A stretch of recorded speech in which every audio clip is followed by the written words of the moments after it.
Tenemos la presencia del ex vicepresidente de la República, economista Otto Sonnenholzner. Yo lo pronuncio bien el apellido. Años, sí. Bueno, nos da gusto tenerlo aquí, Otto. Y la primera pregunta de las tantas que tenemos para usted hoy día: ¿por qué no fue candidato finalmente? Suena repetitiva, pero a medida que el tiempo pasa, uno dice, bueno, no se dieron las cosas como se esperaba. Se esperaba 2, 3, 4, 5 candidatos que se iban a unir, pero no ha habido pues la tal unidad. Bueno, no se dio, y hoy el objetivo, por lo menos desde mi punto de vista, es evitar la cantidad de candidatos que siguen habiendo. Se han disminuido, pero mi parecer, Jimmy, es que la ciudadanía pierde con esa cantidad, 19 en algún momento dado, sin contar el supuesto no consentido de que yo hubiese participado, hubiesen sido más inclusive. Pero, ¿por qué pierde la ciudadanía? Yo creo que todos tienen derecho a participar, ojo, es un derecho sin duda, y si tú cumples los requisitos tienes derecho a participar, pero este no es un momento tanto de derechos sino de deberes, y el deber ahora es darle a la ciudadanía un camino. Estamos en una situación compleja. Yo creo que el próximo gobierno seguirá siendo un gobierno al que le toca enfrentar crisis, complicado, y se necesita unidad, lejos de los radicalismos, lo que yo siempre he dicho. Y creo que al no poderse dar ya más alianzas, porque solo se registraron 3 alianzas en el Consejo Nacional Electoral, 3, la de Centro Democrático con, bueno, la lista 5, la de Creo con PSC y la del Partido Socialista con Concertación. Solo se registraron 3 alianzas. Ya legalmente no se puede hacer más alianzas, pero sí se puede conseguir que algunos candidatos desistan. Y yo he conversado por lo menos con 10 de la totalidad de candidatos. ¿Qué les está diciendo? ¿Desistan? Les estoy diciendo que piensen un poco en el país, sinceramente, que no tienen, porque hay que ser objetivo. Una candidatura no se construye de la noche a la mañana. La mayoría de estas personas son seguramente personas muy respetables, seguramente muy bien intencionadas, pero van a generar, ¿por qué digo la ciudadanía pierde? Van a generar un ruido que no le va a permitir a los ecuatorianos conocer las propuestas, Jimmy, que te permitan tomar una decisión en un país que sufre lamentablemente siempre ante los procesos electorales de indecisión. Y para usted, Otto, la salida es la alianza 21-6. Yo creo que todavía no queda claro esa alianza. Creo que le falta todavía construir mejor esa imagen de unidad de lo que han creado. Para mí es positivo, insisto, en el sentido de que es un candidato menos, respetable por cierto, Cristina Reyes, pero es un candidato menos, por ende menos ruido a la hora de la presentación de propuestas. ¿Qué pasa, Jimmy? Y usted lo ha vivido como candidato, porque usted ha sido varias veces en los 2 sistemas, además, antes y después candidato. ¿Qué pasa con este sistema de las franjas publicitarias? Tú tienes candidatos que participan, entre comillas, en igualdad de condiciones, ¿verdad? Porque supuestamente acceden a los mismos derechos de promoción. Cierto. Pero lo que ocurre en la práctica, y yo que he estado del lado de la comunicación en esos momentos, es que el mismo mensaje, en el mismo volumen, de diferentes actores, en este caso ahora son 15, creo, de 15 actores, lo único que genera es ruido. Entonces ningún mensaje termina llegando a la ciudadanía. Y por ende, lo que usted tiene al momento son posiblemente 3 o 4 candidaturas consolidadas, por llamarlos de alguna forma, que son candidaturas que tendrían alguna opción de una participación viable, y el resto son candidaturas que no pasan del 1 o el 2%, y que difícilmente podrán mejorar ese escenario, salvo algún elemento disruptivo como una unidad, por ejemplo, que ya no se dio. No se dio. A ver, Otto, usted no participó, pero no deja de ser un actor político, aunque algunos yo no participé, pero un ratito ahí sí quiero aclarar algunas cosas. Primero, nunca estuvo, y por si acaso encuentro una declaración mía diciendo que yo voy a ser candidato. Hubieron quienes con mala intención, mala fe, intereses particulares, quisieron siempre desprestigiar el esfuerzo que yo estaba haciendo, diciendo que era promoción, campaña. Está bien, por las razones que sea, o porque lo llegaron a pensar legítimamente. Lo cierto es que yo estuve trabajando todo el tiempo, y cuando salí a construir este camino electoral desde fuera de lo público, porque me parece a mí, y esa es otra cosa, ¿quién se diferencia en un escenario electoral? El que está en el poder, pues, porque sí tiene un elemento de diferenciación a través de la comunicación que le permite, a cualquier nivel, local, provincial o nacional, que le permite marcar esa diferencia, mientras todos los demás están equiparados en las franjas. El que está en el poder tiene esa posibilidad. Yo creo que el trabajo electoral se hace desde lejos, desde mi punto de vista. Se hace, salvo una reelección que lo permite la ley, se hace desde lejos. Usted lo va a hacer desde lejos, es decir, no está dispuesto a apoyar. No soy candidato, no voy a ser candidato. Y no va a apoyar a nadie. Voy a trabajar en el proceso electoral en función de un camino que todavía no se termina de definir. Yo creo que hay que esperar hasta el 7 de octubre, Jimmy, para ver quiénes son los que participan y en función de eso retomar el esfuerzo de impulsar un camino lejos, insisto, de la corrupción, del populismo, de los radicalismos. Yo soy una persona que cree, que está convencida que lo radical es enemigo de lo racional y que hace daño. Ahora, en ese camino, no sé si en el lado por el que usted camina está a lo lejos, aunque sea, el binomio de Guillermo Lasso. Yo lo conozco a Guillermo Lasso, tengo una relación, al igual que la he tenido con casi todos los líderes políticos del país. Yo todavía no puedo manifestar aquello. Y le agradezco a él porque ha tenido la gentileza de invitarme. Y si se hubieran registrado solamente 6, 7 candidaturas, ahí se hubiera postulado. No, si no hubiera habido tanta dispersión. Yo nunca estuve en mis planes. A ver, ¿cómo te explico esto? Porque tal vez para la gente que es... Gente se molesta cuando dice, yo no he sido político, estoy en esto por accidente de la vida, hice lo mejor que pude, creo que nadie puede negar que siempre le puse el pecho a las situaciones difíciles. Hoy estaba haciendo un recuento porque ayer le escribí a la vicepresidenta, María Alejandra, le digo, María Alejandra, primera vez que extraño en todo este tiempo la vicepresidencia y te felicito, porque a mí siempre no me tocó, me gustó ir a las situaciones difíciles. Yeah. Cuando falleció, que fue la primera y posiblemente de las más dolorosas, la cadete Chicó en Colombia, el que agarró el avión para irse a Colombia a atender esa situación fui yo. Cuando hubieron las inundaciones, estuve al frente del aluvión en Quito, estuve ahí, las protestas de octubre, en las comunidades, Jimmy. Yo creo que eso, en las comunidades, una por una hablando, y la pandemia también. Y ahora en las cenizas, créame que me levanté ese día con la noticia y dije, bueno, vamos a ponerle el pecho, digamos. Me acordé y vi las imágenes de María Alejandra y me alegré por ella porque estaba haciendo un buen trabajo. Yo estaba haciendo lo que yo creía que era correcto. No estaba en mis planes en ese momento. No te voy a decir que no lo medité. Y de hecho, si parte de salir puede haber sido para meditarlo en la paz del hogar, lejos de las presiones de lo público, lo medité porque evidentemente había una posibilidad. Claro. Evidentemente había una posibilidad, una buena posibilidad de hacerlo. Yo agradezco a quienes lograron identificarse con esa forma de hacer servicio público. Para mí eso es un honor, pero la posibilidad no es todo. Creo que en mi caso, pues yo tengo que ser sincero, uno tiene que reconocer de lo que carece. Yo, al no haber hecho política, por decirlo de alguna forma, no cuento con partido, con bases, con estructura. Entonces mucha gente dice, sí, a las órdenes, vente, está disponible. O sea, ven tú solo y nosotros hacemos el resto, más o menos. Y ese para mí no es el camino. ¿Ya? Ese para mí no es el camino. Por más que yo creo que hubieron seguramente posiciones muy sinceras, de desprendimiento también, pero yo necesito, si algún día entro en esto, entro bien y entro para hacerlo de una forma diferente y sin ataduras. Mira, la mayor ventaja que yo tuve en el servicio público era que no le debía nada a nadie. Yo no llegué pidiéndole un voto a nadie. De hecho, me acordaba el otro día de los asambleístas que por ahí me quisieron contactar en su momento para votar por...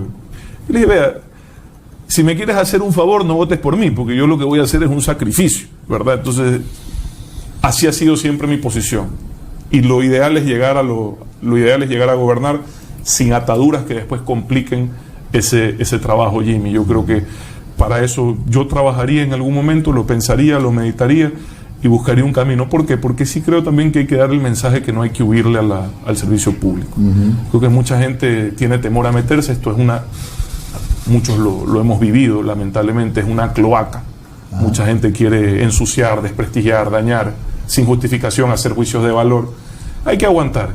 A las críticas, cuando vienen de gente que uno aprecia, uno tiene que escucharlas, uno tiene que valorarlas, y cuando vienen de gente que uno no conoce, uno tiene que hacerse así nomás y seguir adelante. ¿Otto está pensando, Otto Sonningholzner, en las seccionales?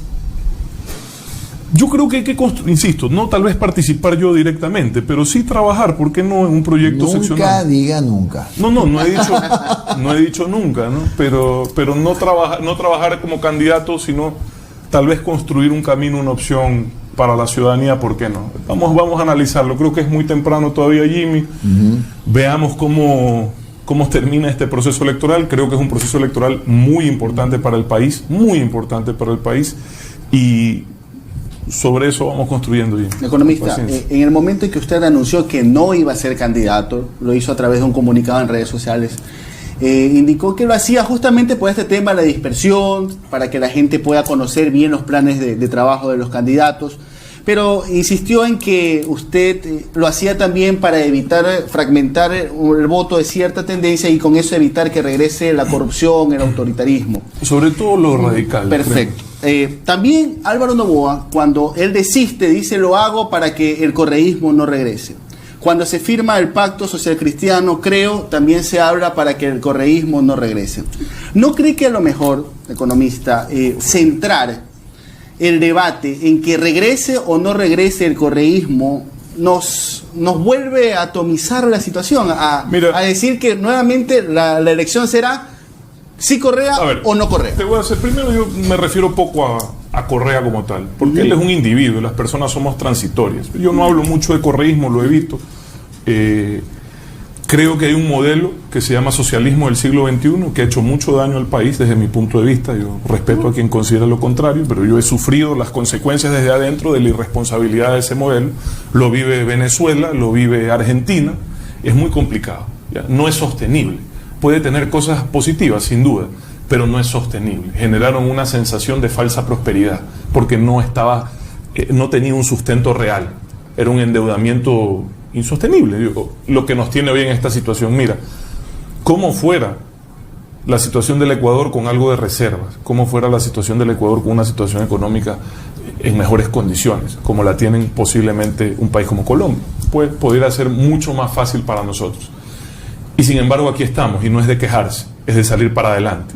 El pasado debe de ser una lección, pero no una sentencia. Entonces, yo no hablo mucho yo hablo de lo radical.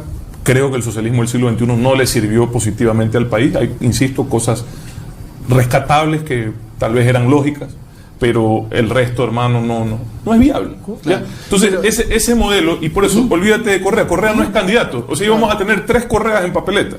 Creo que es inédito. 3 hermanos, 3 de 3, porque además son 3 hermanos. Yo nunca había visto eso. 3 hermanos íbamos a tener en papeleta, queda una nomás. ¿Ya? Para mí, Dios mío, empezando porque la política no es un tema de dinastías ni de monarquías. No es un tema de apellidos. Entonces, ya Correa no está. Creo que los candidatos que han presentado, al uno no lo conozco, al candidato a presidente, no he visto nada que a mí me llame la atención todavía de él, tal vez tendría que estudiarlo más como candidato. Y el otro es un comunicador conocido por mí, por ti, Jimmy, de tantos años, como Carlos Rabascal, de quien yo tengo un grato recuerdo como comunicador. Fue un comunicador de los predilectos del gobierno anterior, sin duda alguna, y hoy es parte de ese proyecto. Pero yo no pudiera decirle nada, pero tampoco le puedo destacar algo como que si es un binomio que a mí me genere una preocupación. No, pero entonces, perdón un ratito, y si en algún momento decidí no participar, fue porque vi esa y dije, bueno, creo que el riesgo no es tan grande, ¿ya? De que ellos lleguen, desde mi punto de vista, hoy. Yo pudiera equivocarme, yo no soy pitonizo, no soy brujo, pero encuestador tampoco soy encuestador. Pero si yo en algún momento valoré el participar, era porque las cifras demostraban que era posiblemente el que mejores posibilidades tenía de vencer lo radical. Hay otro camino planteado desde el radicalismo, que es el indigenismo, que yo he visto su accionar radical, que me preocupa también, sin duda. Me preocupa, yo lo conozco poco al señor Pérez, lo he visto una vez en mi vida como prefecto cuando visitó el Palacio de Carondelet. Pero yo sí he visto posiciones radicales que no son sostenibles para el país. O sea, él tiene, por ejemplo, un discurso con el tema del agua y la minería. Sí. Nunca lo he escuchado hacer un trabajo, una crítica, un esfuerzo en contra de la minería ilegal, que es realmente la que destroza el medio ambiente y tiene complicada el tema del agua en el Oro y en el Azuay no tanto, sobre todo en la provincia del Oro. Entonces son posiciones que tú dices, estás en contra per se de algo. Has hecho un análisis más profundo, sabes qué es lo viable, qué es lo sostenible, son posiciones radicales. Yo en eso no creo. Pero entonces, economista, sería un error entonces que para cierta tendencia de centro a la derecha llevar la próxima elección a una discusión correísmo o no correísmo, ¿verdad? Sería un error, ¿no? Yo no lo haría así. Yo creo que hay que hablar de objetivos, de planes, hay que hablar de lo que ideas, hay que hablar de lo que el país debe de evitar y de lo que el país debe de lograr, ¿ya? En función de objetivos, porque tú hablas de correísmo, insisto, él es un ser humano, ya no puede volver a ser presidente porque la ley se lo prohíbe, porque así lo votaron los ecuatorianos, primero en una constitución y después en una consulta popular, ¿sí? Aunque en el medio hubo un intento de modificar eso. Él ya cumplió su rol mostró al país quién era y cómo hacía las cosas en el mejor momento de bonanza de la historia de la región, ¿ya? Entonces él ya fue, él ya es parte del pasado. Puede ser, si resuelve sus situaciones, puede ser candidato a alcalde, a diputado, algún día. Pero ya presidente, él ya no puede ser. Otto, hablaremos sin duda de la visión suya de país, de lo que el país necesita según su punto de vista, pero no podemos cerrar el capítulo de su trabajo en el gobierno sin preguntarle ¿cómo terminó su relación con María Paula Romo y Juan Sebastián Roldán? Bien, o sea, que es leyenda urbana también. ¿Usted lo conoce a mi papá cuántos años llevo? No voy a dar detalles, pero hace muchísimos años. Usted 40 años, usted sabrá más que de las 40. opiniones de mi padre son de él y las mías son mías, ¿no? Yo todavía veo ese conflicto. Mi papá hace opinión pública antes que yo. Yo entré a la comunicación en el 2006. Mi padre está en esto desde el 96, creo. O sea, imagínate, 10 años antes que yo. Y eso generó algún tipo de especulación. Sin duda hay diferencias con diferentes actores durante... Tú has sido funcionario público, y hay diferencias durante ciertos... Sin duda las hay, pero siempre desde el respeto, desde la cordialidad. Yo nunca tuve un incidente que yo te dijera somos enemigos, no. Y si los veo, los saludo. De hecho, creo que el haber vivido crisis tan grandes y tan graves y tan profundas, momentos tan difíciles juntos, también te deja algún lazo que perdurará seguramente. Bueno, ¿y cuál es ese país que plantea Otto Sonnenhorstner? No necesariamente como candidato, porque no es candidato ni asesor de candidato, pero bueno. Tampoco, aunque va a entrevistar a un buen amigo que es asesor. Así, pues, Osvaldo Moreno. Sí, pero bueno. Mis tantos consultados siempre, consultas gratis que he hecho yo. Nunca tuve pues, un asesor finalmente, pero tenía buenos amigos como él que me contestaban. ¿Nunca contrató entonces a Víctor López? Nunca. Y el gobierno tampoco lo contrató. Tampoco. Víctor nunca. A ver, Víctor estuvo aquí en un buen amigo, por si acaso, de primera, y un gran trabajo hizo. Él vino al Ecuador y se quedó un mes atrapado por falta de vuelos y me acompañó. Sin duda me acompañó, me ayudó. Pero nos dimos un abrazo, yo le agradecí y listo. Nos acompañó en los recorridos a territorio. Un par de veces, sí. Y por si acaso, si me hubiese o si participaría en política, lo contrataría, sin duda.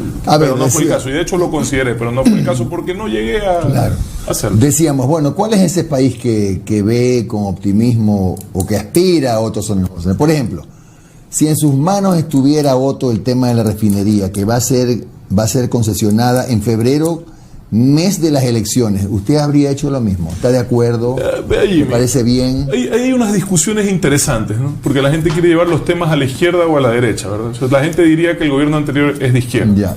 Y todos los procesos de inicio de concesión y licitación se iniciaron en el gobierno anterior cuando la crisis económica azotó. O sea, usted veía CNT, ya había un inicio de avalúo de Credit Suisse, lo mismo con ciertos activos de Petroecuador, ya había. Pero el rato que el gobierno actual quiso hacerlo, terrible, ellos lo habían iniciado. A mí me molesta la falta de sinceridad, ¿verdad? ¿Qué tiene que hacer el Estado, Jimmy? El Estado es fundamental, pero el Estado no es el fin. El mercado es fundamental. El mercado no es el fin. El mercado no lo resuelve todo, pues como quieren vender, ni el Estado tampoco.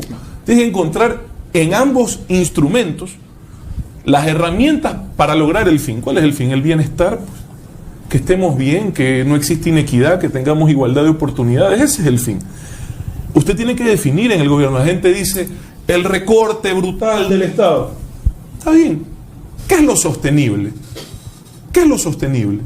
Yo llegué a la vicepresidencia de la República, había 50 carros y 50 choferes sentados, parqueados, esperando a nadie. O sea que eso es un recorte brutal, sacarlos porque se están rascando la panza con sueldos ajenos. Claro, con plata pagada en este momento ya no es donde más recortar, ya se hicieron todos los recortes. Sí y no, hay sectores donde no se puede recortar. Ya. En salud hay que reforzar, en educación hay que reforzar. Claro, hay que reforzar. Y reforzar no significa gastar más, significa hacer mejor las cosas. Mire, qué simplismo decir todo es plata, o sea, porque subimos el presupuesto tanto anualmente por constitución va a mejorar la salud. No es así. Usted tiene que ver dónde hay excedentes. Optimizar se llama eso. Por favor.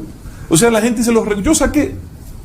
Y no me dicen el recorte salvaje de Otto Sonnenhorstner en la vicepresidencia. Señores, yo sí he trabajado toda mi vida, pues.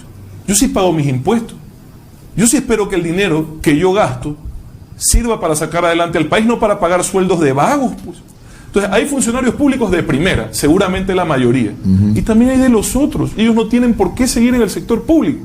¿Y han pagado justos por pecadores? Sin duda han pagado justos por pecadores. Hay errores, se cometen errores.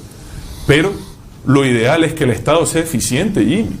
Y eso no es un tema ni de derecha ni de izquierda, es un tema de sentido común. Así como lo ideal es que la salud sea pública, gratuita, como la educación sea pública, gratuita. Y eso no es un tema de izquierda ni de derecha, es un tema de sentido común. Porque si no hay igualdad de oportunidades, ya. Mire, en la refinería, Jimmy, primero que paguen los responsables de esa barbaridad. Pues. 2.500 millones de dólares para una refinería que hace lo mismo que hacía antes de los 2.500 millones de dólares. ¿Quién responde por eso primero? Segundo, Jimmy, hay cosas y hay inversiones que si lo puede hacer lo privado, ¿para qué vas a sacar de lo público? Tienes que hacer un equilibrio. No conozco el detalle de esa concesión, Jimmy, como para darte una opinión. Pero si viene, como en algún momento hubieron interesados, una empresa y me dice, yo quiero hacer una refinería de 300.000 barriles en el Ecuador, ¿por qué le voy a decir que no la haga? ¿Que por sostener un monopolio de Petroecuador? Que la haga, que pague los impuestos. Eso es como la discusión de CNT, la joya de la corona, CNT, así le decían, ¿verdad? Tiene que ser una de las empresas de telecomunicaciones menos rentables del país. Tiene que ser. Pero es por malas administraciones. Ya, Jimmy, pero tiene que ser. Deja 100 millones de utilidad, de lo que recuerdo, pero no paga concesión, no paga impuesto a la renta, no paga utilidades a los trabajadores, ¿verdad? Posiblemente, operadoras privadas que hacen lo mismo dejan mayor rentabilidad al país. ¿Me explico? Pero entonces, ¿por qué no optimizar ahí? Pues usemos porque el mismo Estado, concepto suyo. Vamos a optimicemos. Ya, porque el Estado tiene que dedicarse a lo que le corresponde. ¿Por qué le corresponde al Estado tener una aerolínea y volar a Nueva York? ¿Qué tiene que hacer el Estado ahí, Jimmy? Perder 1 millón. Cuando me senté con Tami me dijeron, nos va muy bien con la ruta a Nueva York. Ah, sí, les va muy bien. ¿Cuánto ganan? No, solo perdemos 1 millón al mes. ¿Qué? ¿Qué le digo? Cierre eso y regálenle los pasajes pues a los migrantes que vengan gratis al Ecuador. Si es que se fuese de un impacto social. ¿Para qué se necesita una aerolínea? Para compensar. Vea cómo es la lógica de la eficiencia. Le voy a dar un ejemplo claro. Y lo mismo puede pasar con el caso de CNT. ¿Para qué usted necesita una empresa pública de telecomunicaciones o una empresa aérea pública? Para satisfacer la demanda donde lo privado no lo satisface por no ser rentable, ¿verdad? Es decir, posiblemente una empresa privada de telecomunicaciones no iba a poner un cable telefónico para quedarnos en la provincia del Guayas a Colines. Claro. ¿Ya? No lo iba a hacer porque no era rentable. Entonces la empresa pública llega y cubre ese espacio. Ahí lo público juega un rol. Pero lo cierto es que usted con regulación puede cubrir ese rol, como lo hicimos hasta que lamentablemente la pandemia golpeó.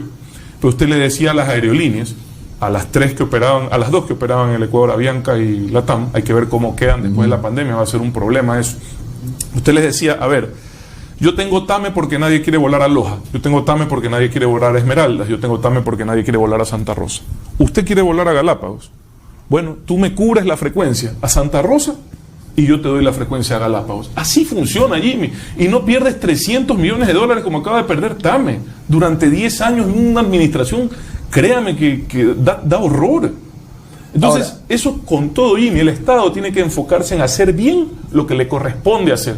Pero el Estado no puede le falta agencia de viajes, pues el Estado no puede. ¿Pero usted cree que, por ejemplo, las telefónicas están haciendo ese papel que usted plantea? Estar donde el privado no llega porque no es rentable. ¿Usted cree? Entonces ahí hay que pensar en que tiene que perder plata. Pues. Regulación. No, pues Jimmy, es que es carne con hueso. Pues. Es como la radiodifusión. Si usted quería en su momento frecuencia en Guayaquil y Quito, tenía que cubrir el Oriente o Galápagos. ¿Por qué?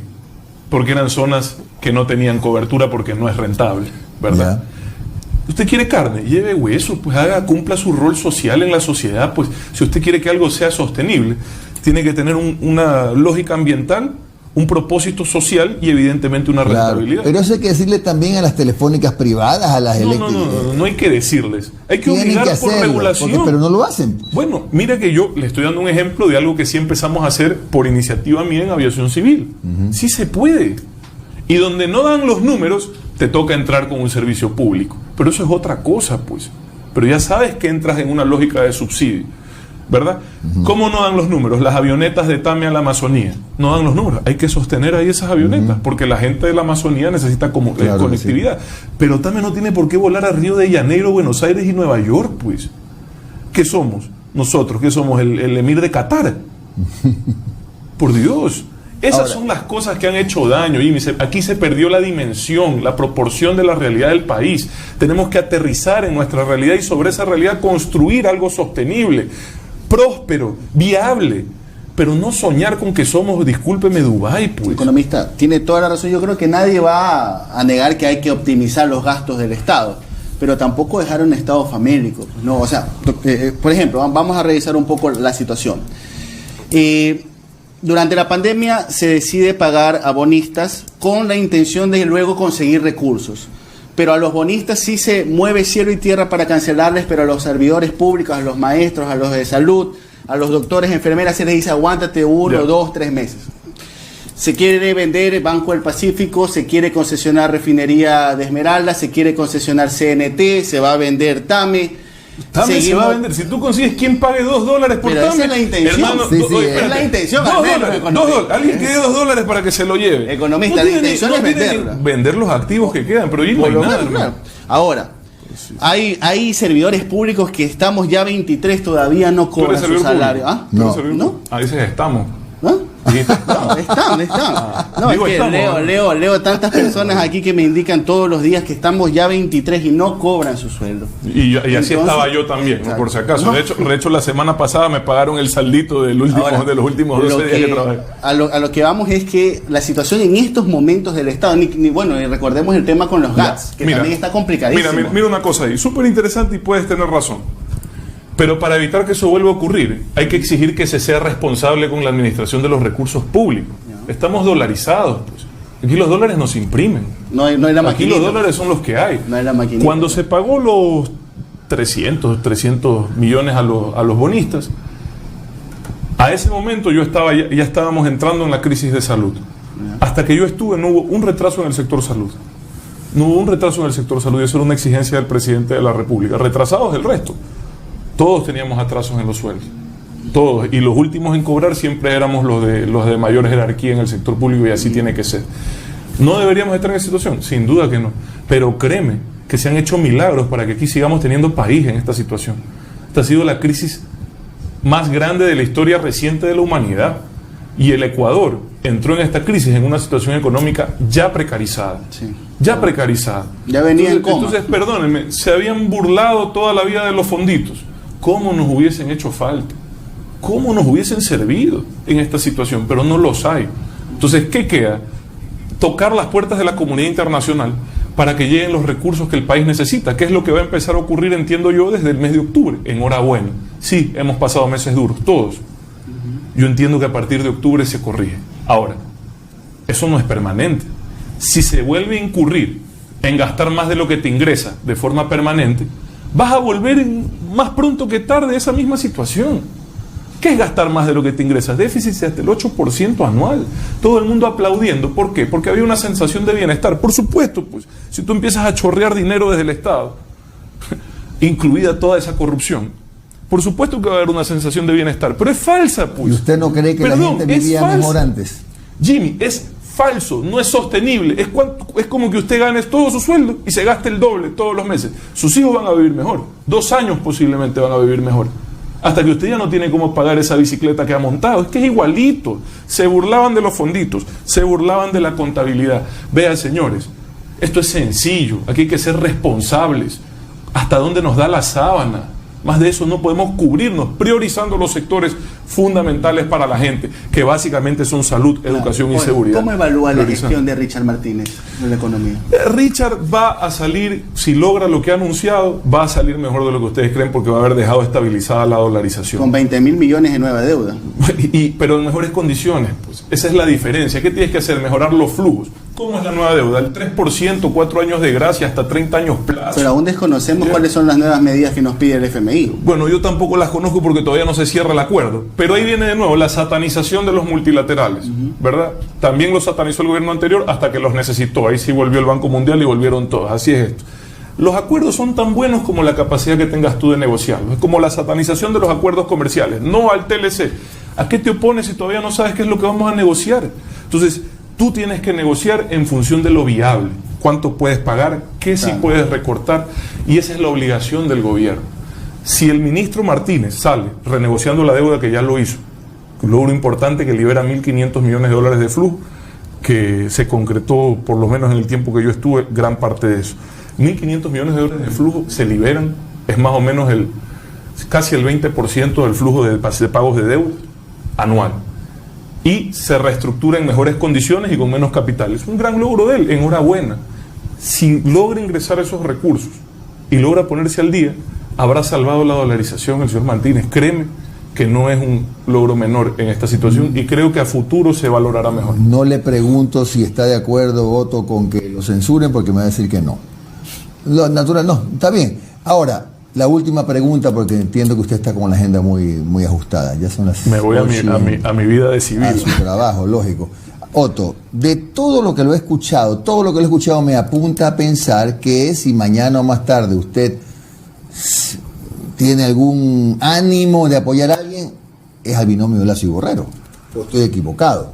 No hay nada definido, Jimmy. Usted saca conclusiones, está bien. Habría que ver qué binomio ofrece un camino viable para el país. Vean, a la gente, por favor, no se dejen engañar. Pidan a sus candidatos que les digan la verdad. ¿Cuál es la verdad? Que el país está en una situación complicada, sin duda. ¿Verdad? Que estamos pasando una crisis gravísima, cierto. Y que quien entre va a tener que tomar decisiones importantes, posiblemente difíciles, ¿ya? Pero el que le diga que aquí vamos a seguir gastando, le está mintiendo, porque no es viable. De hecho, el último año del gobierno anterior ya empezó a sufrir este camino, lo que se ha ido es prolongando, porque ha sido un camino difícil, resultado de excesos y de la mala administración de lo público. Nosotros no podemos resistir excesos, Jimmy. Y perdón, esto no es porque, vea, yo no soy amigo de lo radical ni del un lado ni del otro. Esto no es decir que el Estado no debe de existir, que vive el mercado libre. No es así. El mercado puede hacer mucho daño si no es controlado. Es así. Pueden haber abusos, monopolios, atropellos. Y el Estado también puede hacer mucho bien. Y el mercado también puede hacer mucho bien. Por eso le digo, entonces ambos son instrumentos. No son el fin, son el medio. Ambos son el medio, no el fin. Unos creen que ese es el fin, el Estado poderoso, no. Y otros creen que el mercado lo resuelve todo. No es así, por Dios. Ya en el mundo civilizado esto ni siquiera se discute. La gente quiere ponerme a mí, encasillarme en ideologías. Yo no creo en las ideologías, Jimmy. Yo las estudio, las conozco, las valoro. Yo creo en los objetivos. ¿Cuáles son los objetivos que tienen que tener los ecuatorianos? Erradicación de la pobreza, disminución de la desigualdad, ¿verdad? Porque una cosa es la pobreza, salud gratuita. Y no más que la desigualdad, la inequidad, tener igualdad de oportunidades. Yo lo he vivido, Jimmy. Yo soy beneficiario del sistema público de educación alemán. Yo pagaba 28 euros el semestre y estudiábamos ricos y pobres, teníamos la misma oportunidad. De ahí en adelante, con esas herramientas, tú veías qué hacías de tu vida. Gratuidad, prácticamente era gratuidad. Pero Jimmy, ya con esas herramientas, pues, alguien te las tiene que brindar. Y ese alguien es el Estado. Te tiene que brindar. La última, economista. Usted estuvo 18 meses en el gobierno de Lenín Moreno y aquí la gente me hace esta pregunta y se la extiendo. ¿Quién repartió los hospitales? Pero primero parten de una premisa de que eso es un hecho. Alguien decía, usted estuvo, no vio que repartieron los hospitales. ¿Qué caso que yo le pregunto a usted cómo llegó a un administrador? Después alguien me decía, usted estuvo, no vio la corrupción en los hospitales. No, pero yo sí sé algo. Les advertí uno por uno a los administradores que si hacían tonterías iban a encontrarse con la ley. Hice otra cosa. Garanticé que exista transparencia durante la pandemia en las compras públicas, tomando una decisión inédita en la historia del Ecuador, con una frase que no me puedo olvidar. Emergencia en Ecuador es sinónimo de corrupción. Compras en emergencia abiertas, para que usted y yo sepamos hoy lo que pasaba ahí. Entonces hoy toda esa gente está respondiendo ante la ley y nadie los está defendiendo desde el poder, porque otra cosa se ocurría antes. A cuesta, a nombre del proyecto político, había que poner bajo la alfombra los problemas. No, señores. A mí qué carajo el proyecto político de nadie, pues. Que el único proyecto que importa es el Ecuador. Y la única forma de lograr ese proyecto con éxito es con transparencia y sin impunidad. ¿Quieren combatir la corrupción? Que no haya impunidad. Que hagan las investigaciones que tengan que hacer. Usted ve al gobierno interfiriendo en alguna investigación, presionando a la fiscal. Eso ya se acabó. Aquí el fiscal ya no es pariente de nadie. Aquí que hagan su trabajo. Si alguien ha cometido un acto ilegal, que se friegue, que responda ante la justicia. Así es sencillo. Incluyendo Carondelet. Quien sea, pues, hermano. ¿Qué pasa, pues? La ley es para todos. Sí, porque los hospitales no se entregan solos. Vea, usted podrá decir eso, que investiguen. Y ahí están todos los elementos para que se investigue lo que se ha hecho. Pero a mí no me van a decir que yo he fallado en eso. Si algo he hecho es transparentar y permitir que las cosas se sepan. Y eso sí, con eso me voy tranquilo, apreciado Jimmy, y entre otras cosas que hice. Nunca huirle a los problemas, darles la cara y buscar siempre la transparencia. Yo no soy... La gente está acostumbrada aquí a que el político se haga el denunciólogo. No. Lo que sí tú haces, que es mucho más eficiente que andar denunciando sin sustento, es permitir que las cosas se vean, que se sepan, y que la justicia sea independiente, que pueda hacer su trabajo. Y que tenga que responder quien tenga que responder. Yo aquí no tengo, nunca tuve, ni parientes, ni amigos, ni favoritos, ni nada, nunca. Eso es una forma diferente de ver lo público. Yo aquí ya entraba a la vicepresidencia y me olvidaba hasta de mis hermanos, que tuvieron siempre la decencia y la delicadeza de no meterse jamás en nada, a diferencia de lo que normalmente hemos vivido en este país. Siguieron con su vida, toda mi familia. Mientras aquí el resto de la familia se frotan las manos cuando uno de sus miembros tiene la posibilidad de llegar al poder, en mi familia se frotan la cabeza, andan preocupados, quieren que uno se quede en la casa y con sus seres queridos. Y esa es la verdad. Así es. Muchas gracias a Otto Sonnenholzner, ex vicepresidente de la República, que ha estado hoy día con nosotros en un café con JJ. Un abrazo grande, gracias, Otto. gracias, 8:33.